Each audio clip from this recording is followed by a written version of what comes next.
ഗുരുവായൂർ നഗരസഭയുടെ നേതൃത്വത്തിൽ ടൗൺഹാളിൽ നടന്നുവരുന്ന ലോകകപ്പ് ഫുട്ബോൾ ബിഗ് സ്ക്രീൻ പ്രദർശനം തടയാനെത്തിയ തദ്ദേശ വകുപ്പ് ഉദ്യോഗസ്ഥരെ തടഞ്ഞ് പ്രതിഷേധം.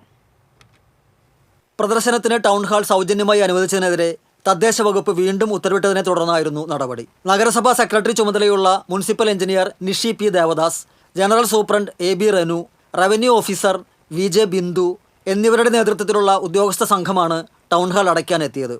എന്നാൽ സ്ക്രീനുകളും മറ്റും അഴിച്ചുമാറ്റാൻ പ്രതിഷേധക്കാർ സമ്മതിച്ചില്ല. ഇതുമായി ബന്ധപ്പെട്ട് ഹൈക്കോടതി ബുധനാഴ്ച കേസ് പരിഗണിക്കാനിരിക്കെ ഒരു ദിവസം കൂടെ പ്രദർശനത്തിന് അനുമതി നൽകണമെന്ന് പ്രതിഷേധക്കാർ ആവശ്യപ്പെട്ടു.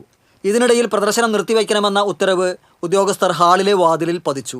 ഇതിനുശേഷവും പ്രതിഷേധക്കാർ വാതിലിന് മുന്നിൽ കുത്തിയിരുന്ന് പ്രതിഷേധിച്ചതോടെ ഉദ്യോഗസ്ഥർക്ക് മടങ്ങേണ്ടി വന്നു. ടെമ്പിൾ പോലീസ് SHO വിനോദ് വലിയാറ്റൂരിൻ്റെ നേതൃത്വത്തിൽ പോലീസ് സംഘവും സ്ഥലത്തുണ്ടായിരുന്നു. സംഘർഷ സാധ്യത കണക്കിലെടുത്താണ് ബലം പ്രയോഗിച്ച് പ്രതിഷേധക്കാരെ നീക്കം ചെയ്യാതിരുന്നതെന്ന് പോലീസ് പറഞ്ഞു. ഉദ്യോഗസ്ഥർ മടങ്ങിയതിന് പിന്നാലെ പതിവ് പോലെ പ്രദർശനം തുടരുകയും ചെയ്തു. നഗരസഭയുടെ ആഭിമുഖ്യത്തിൽ GSA എന്ന സംഘടനയാണ് പ്രദർശനം സംഘടിപ്പിക്കുന്നത്. പ്രദർശനത്തിന് ടൗൺഹാൾ സൗജന്യമായി അനുവദിച്ചതിൽ വിയോജിപ്പുണ്ടെന്ന് കാണിച്ച് തദ്ദേശ വകുപ്പ് നേരത്തെ നൽകിയ കത്ത് പ്രദർശനത്തെ അനിശ്ചിതത്വത്തിലാക്കിയിരുന്നു. പിന്നീട് കൗൺസിൽ തീരുമാനം നടപ്പാക്കാമെന്ന് കാണിച്ച് വകുപ്പ് തന്നെ കത്ത് നൽകിയതോടെയാണ് പ്രദർശനം ആരംഭിച്ചത്. എന്നാൽ 4 ദിവസം പിന്നിടുമ്പോഴാണ് ടൗൺഹാൾ സൗജന്യമായി നൽകുന്നത് നിർത്തിവയ്ക്കണമെന്ന് കാണിച്ച് വീണ്ടും തദ്ദേശ വകുപ്പ് കത്ത് നൽകിയത്.